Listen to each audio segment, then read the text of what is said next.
स्वागत है आप लोगों का आपका अपना YouTube channel MD Rehan Araria official में। मैं हूं आप सबका प्यारा भाई मोहम्मद रेहान। दोस्तों, आज मैं मौजूद हूं अररिया लोकसभा के पूर्व सांसद प्रत्याशी एवं एआईएमआईएम के युवा नेता मोहम्मद मिनहाज आलम के साथ। आइए इनसे कुछ महत्वपूर्ण बातें सुनते हैं। आप लोग पूरा वीडियो देखिएगा तब आप लोगों को समझ में आएगा। तो चलिए वीडियो को शुरू करते हैं। मैं मोहम्मद मिनहाज आलम, मैं अररिया लोकसभा 2019 का मैं प्रत्याशी रह चुका हूं और मैं 4 साल से एमआईएम से जुटा हुआ हूं और मैं 4 साल से एमआईएम से काम कर रहा हूं और मैं चाहता हूं कि अररिया लोकसभा से मैं चुनाव लड़ूं। और जाके अख्तरुल ईमान साहब आए मेरे घर पे और मुझे वो दावत दिए, पार्टी में ज्वाइनिंग कर लिए हैं और जाके वो कहे कि सर आप चुनाव अररिया से लड़िएगा, आप मेरे पार्टी में ज्वाइनिंग कीजिए। मैं ईमानदारी से, वफादारी से मैं काम कर रहा हूं एमआईएम पार्टी में। जितने भी जहां तक हमसे होता है मैं मैसेज पहुंचाता हूं, लोगों के पास जाता हूं। मैं यही कहता हूं कि एमआईएम जो पार्टी है बेहतर पार्टी है, इसमें ज्वाइनिंग कीजिए और जाके चढ़ बढ़ के काम कीजिए, हिस्सा लीजिए। ऐसा पार्टी कोई नहीं है जो नहीं बोलता, हर मुद्दे पे बोलता है।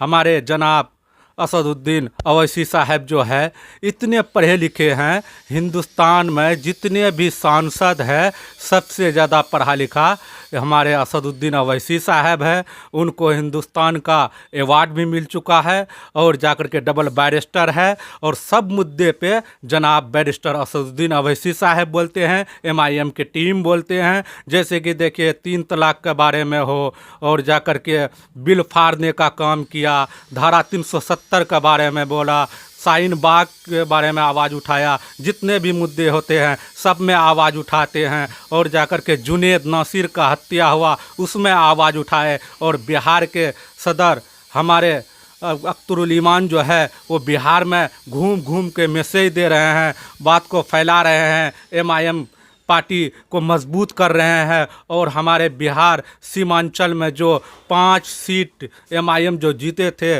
उन्होंने घर घर मैसेज पहुंचाया और हमारे जो 5 विधायक चुन के गए थे, अभी जो महागठबंधन की सरकार है उन्होंने हमारे पार्टी से जो 5 विधायक चुन के गए थे उनको खरीद लिए। हमारे बैरिस्टर असदुद्दीन अवैसी साहब कहे थे कि महागठबंधन के लोगों को अगर हमारे 5 विधायक की ज़रूरत है तो वो ले सकते हैं, वो खुशी खुशी हम लोग दे देते। लेकिन नहीं, उन्होंने पीठ में खंजर भोंक करके हमारे 5 विधायक को जो खरीदने का काम किया और जब 5 में से 4 तो बिक गया, वो बिकाऊ थे, वो बिक गए, वो गद्दार थे, वफादार नहीं थे। जो वफादार है वो एमआईएम में अब तक बने हुए हैं। उन लोगों का कहना है कि एमआईएम कमज़ोर हुआ है, कहीं से कमज़ोर नहीं हुआ है, एमआईएम और भी मजबूत हुआ है।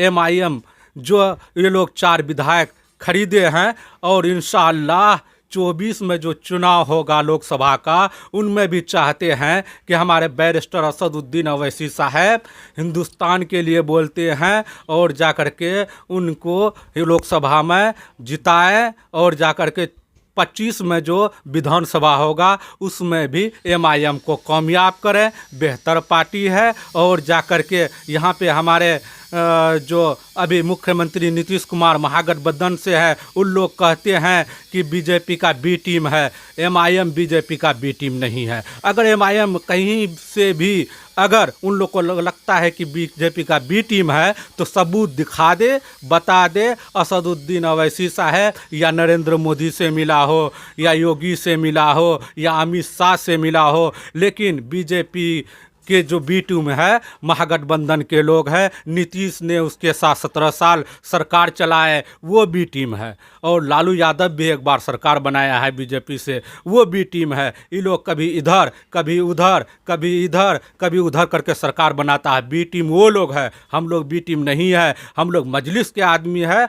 मजलिस में जितने भी लोग आ सकते हैं वो आए, मजलिस में सबके लिए दरवाज़ा खुला है। और मैं दारुसलाम 2 बार गया हूँ और अगला फरवरी में भी गए थे, जो 34वां स्थापना दिवस था, 64वां और 65वां जो स्थापना दिवस था उसमें भी हम गए और पार्टी में मीटिंग का जो अटेंड किए, वहाँ पे देखे दारुसलाम में हमारे बैरिस्टर असदुद्दीन अवैसी साहब इतनी अच्छे व्यवस्थाएं वहाँ किए हुए हैं। सबके लिए वहाँ वो आवाज़ उठाते हैं, सबके समस्या को सुनते हैं। और जाकर के मैंने देखा वहाँ सप्ताह में एक रोज़ जुमे के रोज़ सिर्फ वहाँ पे वो नहीं बैठते हैं और 6 रोज़ बैठते हैं, लोगों का समस्याएं सुनते हैं। और जाके मैंने वहाँ व्यवस्था देखा, बैरिस्टर असदुद्दीन अवैसी साहब 11 कॉलेज और जाकर के 9 स्कूल और 7 मदरसे अपने पैसे से बनाए हैं और जाकर के चला रहे हैं। वहाँ के लड़के को, बच्चे को यूनिफॉर्म, कपड़ा, जूता, खाना सब व्यवस्थाएं वो करते हैं, देते हैं, चलाते हैं। अगर हिंदुस्तान में कोई मदद करता है तो जनाब बैरिस्टर असदुद्दीन अवैसी साहब और उनके छोटे भाई अकबरुद्दीन अवैसी साहब, ऐसा व्यवस्था मैंने कहीं नहीं देखा। और जाकर के सरकार जो चला रहे हैं ये लोग कोई मदद नहीं करते हैं, मदद करते हैं तो जनाब बैरिस्टर असदुद्दीन अवैसी साहब करते हैं। इतने पढ़े लिखे हैं, उसका कोई जवाब नहीं दे पा रहा है। और जहाँ भी वो बोलते हैं तो दिल खोल के बोलते हैं और सब मुद्दे पे आवाज़ उठाते हैं। जब सब बात वो बोलते हैं, आवाज़ उठाते हैं, सारे मुद्दे पे उठाते हैं, तो हम करा कहने का मतलब ये है वोट भी अवैसी को जाना चाहिए, MIM को जाना चाहिए। लोकसभा में, विधानसभा में मैं यही अपील करूँगा लोगों से। आप लोग देखिए अभी क्या क्या सच्चाई है ओवैसी साहब के बारे में, लेकिन लोग जो है तरह तरह की अफवाह फैलाते रहते हैं। इस तरह की अफवाह सुनकर जो है आप इधर उधर न भटके, आप ओवैसी साहब के साथ रहें। जितना से जितना हो सके आप ओवैसी साहब का सपोर्ट कीजिए, हमेशा सपोर्ट कीजिए, इंशाल्लाह आपको कोई दिक्कत नहीं होगा। दोस्तों जितना से जितना हो सके आप लोग इस वीडियो को शेयर कीजिए